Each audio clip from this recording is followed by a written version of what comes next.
მოგესალმებით ძვირფასო მეგობრებო, შემდეგი ეპიზოდიდან დღეს სანდროსთან ერთად მოვედით დარბაზში. სანდრო, როგორ ახარ? კარგად, შენ? მეც კარგად, რატომ მოვედით დარბაზში და სად ვართ? იმიტომ რომ მან კანჯერში მზადების პროცესია და გავუწყდათ გორდიშა ფიზიკურად. ამასობაში განვიხილავთ ჩვენ რამდენად დიდი მნიშვნელობა აქვს ფიზიკურ მომზადებას ავტოსპორტში და რა ვარჯიში გვჭირდება იმისთვის, რომ გავუძლოთ იმ დატვირთვებს, სადაც რბოლის დროს იქნება. დღევანდელი ეპიზოდი მთლიანად მიეძღვნება ვარჯიშს, როგორც ფიზიკურს, ასევე ავტომობილით, მაგრამ სანამ მანქანა კეთდება, ჩვენ მოვედით და ფიზიკურად უნდა ვივარჯიშოთ Snap პრემიუმში. დღეს გავაკეთებთ რამდენიმე ვარჯიშს და ამ ვარჯიშების გაკეთებაში დაგვეხმარება ვინ? ხმარება დათაკაჯაი. აი, ვიპოვოთ ახლა დათაკაჯაია და ვნახოთ როგორ ვარჯიშობენ რბოლელები. სათხარ? კი. მოგესალმებით დაცა. სალამი. როგორ ხარ? კარგად. ამ ეპიზოდში გვჭირდება შენი დახმარება, მოვედით Snap-ის პრემიუმ დარბაზში და რამდენიმე კითხვა აქვს შენთან. რამდენად მნიშვნელოვანია რბოლისთვის ფიზიკური მომზადება და როგორია ვარჯიშები და რატო არის ეს ვარჯიშები მნიშვნელოვანი ამ სპორტში?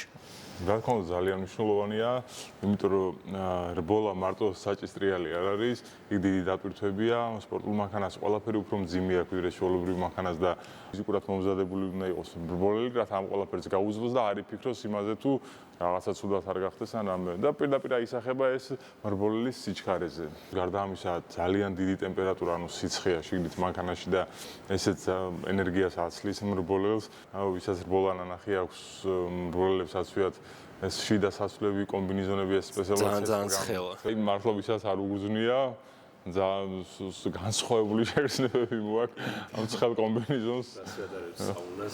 ვაი, ხო, რავი, საუნაში კიდე გაქვს საშუალება, რომ ძალიან რო დაგცხება, გახვიდე და აქ ვერცად ვერ მიდიხარ და აი ეგ არის. თან მე კომბინეზონით ჯერ ამჟავრო მანქანაში, მარტო კარტინგი მიტარებია და კარტინგის შედარებით კარგი სიტუაცია იქ, აი რო გიბეროს გაგრილება მაინც გაქვს. ნუ გამოვცადო ხა. ხო. აქ არაფერი არ დაგიბერავს. სანდრო, მზად ხარ? აი იქნება ჩვენ პირველი ვარჯიში. და მსუბუქი გახურებით დავიწყოთ და მე ნოვა მივუყვეთ. სიამოვნებო. მოდით. მოდი შენ აქ სანდრო.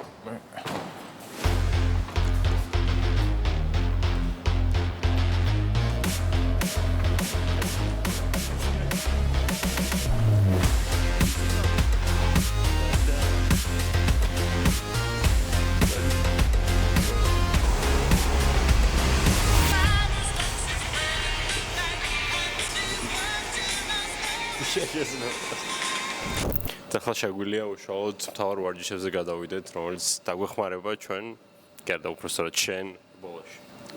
სათხარ? კი. დავით. არის პირველი ვარჯიში. აი აქ მივყვდე. ასე აციე მარცხნივ მარჯვნივ. ეს არ მიადო. ხტი? ეს გაჭრა. ხო. ჩამოწიე. აზი მარცხნივ მარჯვნივ. და რო გითხრა ეს ვარჯიში რისთვის ჭირდება? ეს ვარჯიში საჭირო კარგად დაატრიალოს იმის ჭირდება. საჭის ტრიალი ძალიან მნიშვნელოვანია. იქ მე რო იღლები მძიმდება ხო და მე რამდენი წრეზე ხარ? შენ რო მითხრა. რა ვიცი. მე 8 წრეზე არის. და დარჩა რამდენი წრიანი არის რბოლა?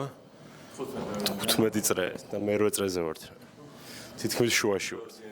პირველ ვარჯიშში გავაკეთეთ გასაგებია რომ საჭისთვის ძალიან გეღლება ხელი და შემდეგ ძალიან გჭირდება ალბათ ბოლო წრეებზე განსაკუთრებულად რთული არის მანქანის დარება, იმიტომ რომ ერთი რამდენიმე ვარჯიში გავაკეთე და უკვე ხელი. ხო უფრო საჭიდან მოდის თელი დატვირთვა და აი ეს მხარე უნდა გქონდეს ძლიერი. ახლა აზიდოები გავაკეთოთ, ტურნიკი გავაკეთოთ და მივყვეთ ასე ვარჯიშებს, რომ გავაძლიეროთ ჩვენი ზედაპირი. ისეული. Let's go.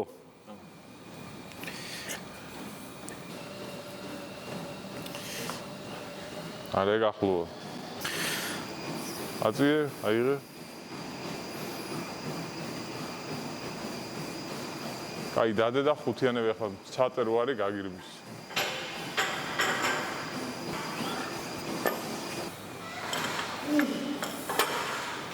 აი ცოტა განზე მოკიდე. ნახე, გამოდი ერთი წა. გამოძვერი რა. აი ეს მოგდის ასეც რა და აი ასე გავაკეთე რა ჩაულებრივად. შენ ეს შეგიძლია. წარმოიდგინე რომ ბოლო წრეა. პიტსტოპში ვერ გიხმარებიან. კარგია. ხო გახსოვს რა ხელები აკეთ აი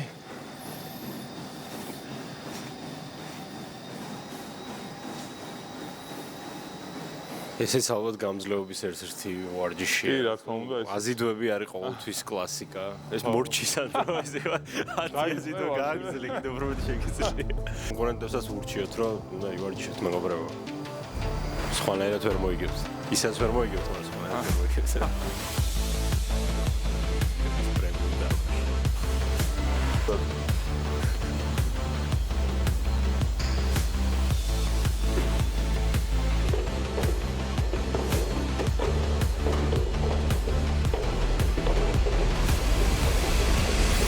დაიღალე. რა თქმა უნდა. ეს არის პასუხი, რომელსაც ჩვენ ველოდებით. არანაირი დაღლა. ახლა ვიწყებთ. აუძები თუ გემსუბუქება და ცოტა დაახლოებით აი აქ მოგიდე ხელები და თავიდან სტარტზე მე ვადავანჩე და მე მოვიბადე. აი ესე ვარჯიშეთ ყოველ დღე და თქვენ მიაღწევთ წარმატებას. ნუ მოკლედ ეგ იყო ვარჯიში, მადლობა დათა რომ არაფერი მოიყო. საინტერესო ბევრი ახალი ვისწავლეთ, ვივარჯიშეთ და შემდეგი ეპიზოდი იქნება უკვე უშუალოდ ავტომობილზე ვარჯიში. ალბათ ეგ უფრო საინტერესო იქნება. ალბათ ეგ უფრო საინტერესო იქნება ნამდვილად. ნახავთ როგორი არის ჩვენი მანქანა და შემოგიერთებით მანდ. ჰაი, როგორ ჩეგბირდით ვიმყოფებით რუსთავის ავტოდრომზე, მე და დათა ველოდებით სანდრო უნდა მოიყვანოს მანქანა და შემდეგ იქნება ვარჯიში. პირველ რიგში მინდა აღნიშნო არაადამიანური ამინდი, რომელიც არის ტრეკზე და ალბათ ეგ დაეხმარება სანდროს, იმიტომ რომ როგორც ვიცი, რბოლები შუა აგვისტოში, ივლისიდან აგვისტოში არის და უფრო ახლოს რეალობასთან იქნება. კი, რეალობასთან უფრო ახლოს იქნება და ვარჯიშთვის პირიქით უფრო კარგი არის. და სანამ უშუალოდ სანდრო დაიწყებს ვარჯიშს, მინდა რომ ორი სიტყვით მაყურებელს მოუყვეთ, რას გულისხმობს, რას მოიცავს ეს ვარჯიში და ამავდროულად ვიცი რომ მანქანას რაღაც პატარა მცირედი პრობლემები ქონდა და მაგაზეც რომ მოუყვეთ მაყურებლებს. რა თქმა უნდა, პირველ რიგში ვარჯიში მოიცავს იმას, რომ განსაკუთრებით სანდროსთვის, იმიტომ რომ დიდი გამოცდილება არ აქვს, სულ 4-5 წრე ექნება ცხოვრებაში გაკეთებული ამ ავტოდრომზე, ამიტომ ძალიან მნიშვნელოვანია სანდროსთვის, რომ ბევრი ვარჯიშოს, რათა ზუსტად შეიგრძნოს ეს ტრაექტორიები, მუხრუჭის წერტილები, ინსტინქტების დონეზე დავიყვანოთ ეს ყველაფერი, რათა რბოლის დროს ფიქრი არ მოუწიოს, რათა ფიქრში დრო გადის და მერე სიზუსტეც იკარგება. ამიტომ არის მისთვის მნიშვნელოვანი, ასევე მნიშვნელოვანია მანქანისთვის, იმიტომ რომ ასეთ პირობებში თუ რამე სუსტი ადგილი აქვს მანქანას, მაშინვე თავს იჩენს, იმიტომ რომ ამხელა დატვირთვაზე, ამხელა ტემპერატურაზე რთულია რომ ამა თუ იმ დეტალმა გაუძლოს ამ ყველაფერს. დანარჩენი ვნახოთ, ვეცდებით რომ მაქსიმალურად სწრაფი გავხადოთ სანდრო ამ ავტოდრომზე და კონკურენტუნარიანი რბოლისთვის. თავიდან რა თქმა უნდა რთული იქნება გამოცდილ რბოლებთან ბრძოლა, იმიტომ რომ პირველად უწევს ასეთი დონის შეჯიბრზე მაგალითად მანქანით გამოსვლა, მაგრამ მაქვს მისი იმედი და რა ვიცი, დანარჩენი შევხედოთ რა როგორ იქნება. ნახოთ როგორ ვარჯიშობს სანდრო.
აი ვარჯიშის დასრულდა მეგობრებო და ხო ვკითხოთ სანდროს რა ემოციები განიცადა ვარჯიშის შემდეგ. სალამი სანდრო. პირველ რიგში მინდა გითხრა რომ საკმაოდ სწრაფი წრეები დაარტყი და ყოჩაკ შენ. ვეცადე. გვაინტერესებს რა ემოციები იგრძენი, როგორი იყო მანქანა, დრამე პრობლემები ხო არ შეგექმნა და ასე შემდეგ. ხო, აი იყო მომეწონა პირველი ვარჯიშისთვის, საკმაოდ კარგად დადის მანქანა. საბროები კარგად ეჭიდება, სამუხტე სისტემა კარგად მუშაობს და პატარა დეტალები კიდე არის დასახვეწი, მაგრამ მაგისთვისაც გვაქვს დრო და მოვაწესრიგებთ ყველაფერს. თითქმის მზად ხარ რბოლისთვის. აი, ნუ მოკლედ მეგობრებო, ესე გამოიყურება ბოლერის ვარჯიში, ამ ვიდეოში ჩვენ ვივარჯიშეთ ფიზიკურად, ასევე ვივარჯიშეთ ავტომობილით. თქვენ აუცილებლად გამოიწერეთ ჩვენი page-ი, რომ ადევნოთ თვალი ჩვენი სოციალები, გამოიწერეთ სანდრო, სულ მალე დაიწყება რბოლა 27 ივლისს და ჩვენ გემშვიდობებით შემდეგ ვიდეოში უფრო დეტალურად ჩავალთ და განვიხილავთ იმას თუ რა გავაკეთეთ მანქანაში, რა ცვლილებები შევიტანეთ, ვისაც აინტერესებს უფრო მეტად ტექნიკური ნაწილი, აუცილებლად უყურეთ შემდეგ ვიდეოს, ჩვენ კი გემშვიდობებით ნახვამდის.